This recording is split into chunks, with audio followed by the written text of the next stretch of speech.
Avec environ 58 % des votes contre 42 % pour son opposant, Bernard Drainville, Christine Fréchette accède à la plus haute fonction de la province. Dans son discours de victoire, elle promet aux Québécois le début d'un vent nouveau. Mais qu'en pense la population? Probablement qu'on va faire du bon travail, là, mais on va le voir. Je dirais que j'ai juste hâte que la CAQ parte. Je crois que c'est une bonne affaire aussi. Je pense qu'elle reflète un certain leadership. Fait qu'on verra.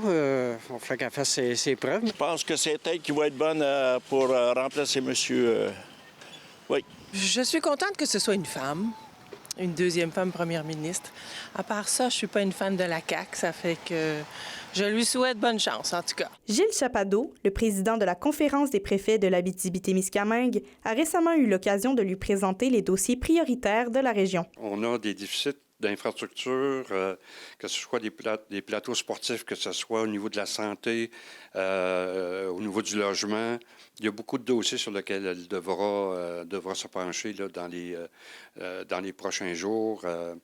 Donc, l'itinérance en est un, par exemple. Selon le président de la Chambre de commerce de Val-d'Or, Sébastien Richard, la première ministre devra aussi se pencher rapidement sur les programmes de soutien aux travailleurs étrangers temporaires. Pour sécuriser nos entreprises qui ont des enjeux à ce niveau-là avec leur main-d'œuvre, puis rassurer surtout cette main-d'œuvre-là, c'est les humains qui sont les plus importants derrière cette situation-là. Elle a pris certains engagements. On a vraiment hâte de voir quelles actions vont suivre suivant ces engagements-là.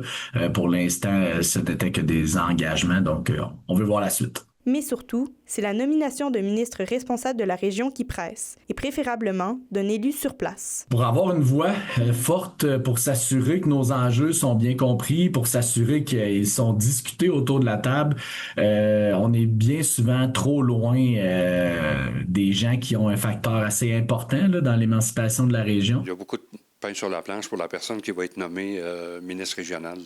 Si effectivement elle nomme quelqu'un ministre régional, souhaitons-le. Christine Fréchette nommera la semaine prochaine son conseil des ministres. Il faudra donc faire preuve d'un peu de patience pour savoir si, oui ou non, la région renouera avec un ministre responsable occupé par l'un des députés du territoire. Mia Alexis, RNC Nouvelles, Rouyn-Noranda.